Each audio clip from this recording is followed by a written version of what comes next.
और उधर शिवसेना उद्धव गुट ने एकनाथ शिंदे पर हमला बोला है। संजय राउत ने कहा है कि अब एकनाथ शिंदे का समय खत्म हो गया है, उनकी जरूरत थी वो पूरी हो गई है। अब शिंदे इस राज्य में कभी मुख्यमंत्री नहीं बनेंगे। ये लोग शिंदे की पार्टी भी तोड़ सकते हैं। शिंदे का इरा खत्म हो गया है, 2 साल का ही था, उनकी जरूरत थी वो पूरी हो गई, अब उनको फेंक दिया है। अब शिंदे इस राज्य में कभी मुख्यमंत्री नहीं बनेंगे, मैं आपको बताना चाहता हूं। ये लोग शिंदे की पार्टी भी तोड़ सकते हैं।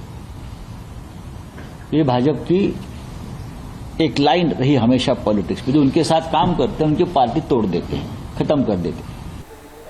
जाहिर है अब ऐसे में विपक्षियों को और विरोधियों को बोलने का जो एक मौका है वो यहाँ पर मिल गया है। लेकिन पंकज और विलास रियाम यहाँ पर यही सुनवा रहे थे कि जब पत्रकारों से मुखातिब थे तो एकनाथ शिंदे, भले ही वो मजाक उस वक्त चल रहा है, एक लाइटर नोट पर उन्होंने कहा हो, लेकिन कहीं एक इशारा भी वो दे रहे थे।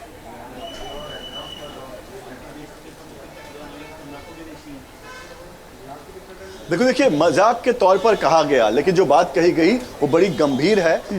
अजीत पवार ने साफ कह दिया कि भले ही एकनाथ शिंदे शपथ लेंगे नहीं लेंगे, मैं तो शपथ ले रहा हूं। मैसेज क्लियर है कि मैं तो बीजेपी के साथ हूं, एकनाथ शिंदे चाहे हो या ना हो। सर मजाक में कहा गया, लेकिन क्या मायने निकाले जाए कि अजीत पवार कह रहे हैं हम तो शपथ ले रहे हैं, भले एकनाथ शिंदे बाद में फैसला करें। नहीं, ये मजाक नहीं था। देखो उनके वर्ड क्या है, कल मैं खुद वो प्रेस कॉन्फ्रेंस में था, उन्होंने कहा कि शाम तक रुको, आपको पता चल जाएगा कि शपथ ले रहा हूं या नहीं ले रहा हूं। सवाल क्या था? सवाल ये था कि कल हम पत्रकारों ने पूछा था कि कल आप उप मुख्यमंत्री पद की शपथ ले रहे हो क्या?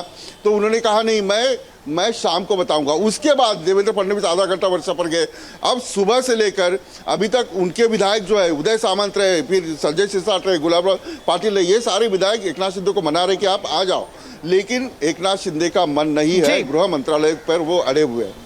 बिल्कुल, देखिए गृह मंत्रालय पर एकनाथ शिंदे अड़े हुए हैं। शिवसेना के उनके पार्टी के तमाम जो बड़े नेता हैं वो एक बार फिर से उनके पास गए हैं, उन्हें मनाने की कोशिश जारी है। जी, लेकिन क्या वो मनाए जा पाएंगे कि नहीं, ये देखने वाली यहाँ पर बात होगी। 5:30 बजे तक का वक्त है जब उससे सस्पेंस से पर्दा उठ जाएगा। बहुत शुक्रिया पंकज आपका भी, विलास जी आपका भी इस तमाम जानकारी के लिए। न्यूज नेशन अब व्हाट्सएप पर खबरों की ताजा अपडेट के लिए न्यूज नेशन के इस QR कोड को स्कैन करें।